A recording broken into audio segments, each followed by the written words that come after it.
daginn. Í dag ætla ég að ræða aðeins um það hvernig við getum notað Camtasia forritið til þess að búa til kennsluefni. Hvað hægt að gera í þessu kerfi og hvað þarf að varast. Þegar við erum að búa til kennsluefni á netinu þá ráðlagt að það séu ekki mjög langar upptökur. Í dag talað upptökurnar eigi ekki að vera lengri heldur en 5-6 mínútur. Það sé hæfileg lengd vegna þess að þeir sem eru að horfa, þeir hafa ekki úthald eða nennu í að horfa mikið lengur. Auðvitað til undantekningar og stundum þarf maður að hafa þetta lengra, maður með fyrirlestur eða annað, en ef hægt þá þarf að klippa efni niður þannig að það sé bara örfáa mínútur. Því styttra, því betra. Það hægt að gera ýmislegt í Camtasia ef maður með kennsluefni. Það til dæmis hægt að setja eins og núna, nú ég með örina, þetta það sem ég að tala um núna, kannski ekki alveg, ég kannski aðeins svolítið stressa með músina, þetta það sem ég að tala um núna. Hvað svo með það sem við ætlum að gera næst, það þetta hér. Hægt að gera of mikið? Þetta geti verið með of mikið af örfum og mikið áherslum, þetta bara eins og PowerPoint, ef maður notar allt raslið þar í, þá verður það bara hreinlega of mikið. Þannig að við notum það sem við þurfum á hverjum tíma. Myndin við ráðleggjum fólki og það almennt ráðlegt í dag að hafa mynd með efninu og það gert til að ná í fyrsta lagi að skapa tengsl. Það hægt að leika sér með myndina, sjáðu hérna, ég með þennan fína green screen og ég get tekið hana af, ég get breytt lit, ég get sett annan bakgrunn eða ég get bara hreinlega tekið hann út þannig að glærurnar minna séu það eina sem sjáist eða ég get bara haldið þessum græna bakgrunni ef ég vil endilega hafa svona fallegt. Svo það númer 3, það að passa að vera ekki of stífur á myndinni. Ekki setja og tala bara svona og í mónótón allan tíman, þannig að þeir sem eru að hlusta, þeir alveg gefa bandan. Maður þarf að setja pínlítið líf í þetta og þeir sem eru að hlusta, þeir vilja sjá að maður sé ekki róbot. Það alltaf að gera mistök.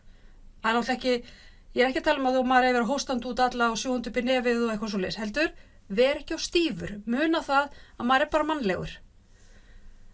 Myndin þarf hún alltaf að vera að þið getið tekið hana af. Það hægt að fara að taka leiðina þannig að maður seti mynd kannski í byrjun, maður kynni efnið og segi svo ég heiti þetta bla bla bla og ég ætla að fjalla þetta efni í dag og hafa svo ekkert aðra mynd.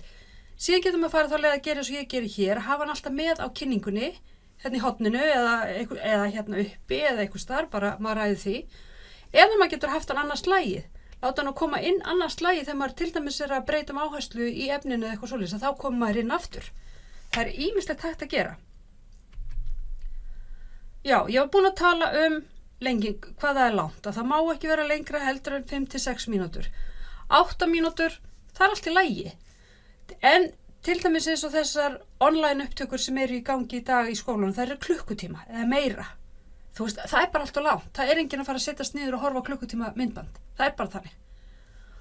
Og hér fyrir saman magn og gæði. Klippa út allt óþarfa kjaftaði og bara hafa þetta stutt og gagnort. Enginn ennur að horfa á langt myndband. Og já, ég var búin að segja þetta áður þannig að þið sjá ég farin að endurtaka mig. Það ekki gott. Heimildir, ef maður vill hafa heimildir, það náttúrulega ekkert mál. Maður getur bæði farið þá leið að setja þær aftast í myndbandið. Það flestir held ég sem gera það sérstaklega þetta nemendur að skilja efni, þá setjar það aftast. En það líka hægt að vitna jafnóðum og segja bara samkvæmt í blu, þá þetta svona. Og svo náttúrulega líka bara hægt að sleppa því. En maður bara með efni sem bara svona nokkurn veginn common knowledge en kannski nemendur veit ekki af því, eins og efni kannski, ýmislegt efni. Það bara, maður ræður eiginlega hvaða leið maður fer. Ég ákvað að bæta inn smávegis inn á myndbandið sem ég var búin að búa til þetta fyrsta hlutan hérna, ég ætla að bæta hérna inn hvernig maður setur inn skýringarefni.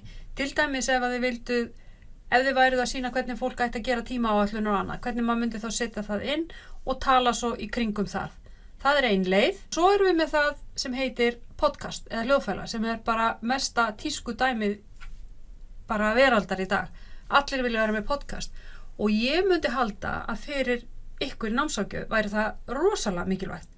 Vegna þess að þið erum náttúrulega með nemendur sem eru til dæmis blindir og annað, pluss það að þegar þið eru með podcast eða hljóðfæla þá geta nemendur hlustað á þetta allstar. Í bílum, þau geta downloadað þessum á móti þegar þau ert með þetta í myndbandi, að það þarftu náttúrulega að horfa. þarna þarfst ekki að horfa, nú bara hlustaru. Þannig ég ætla að taka þennan fyrirlestur sem ég með núna líka upp á podcast og leiða ykkur að heyra hvernig það gæti komið út.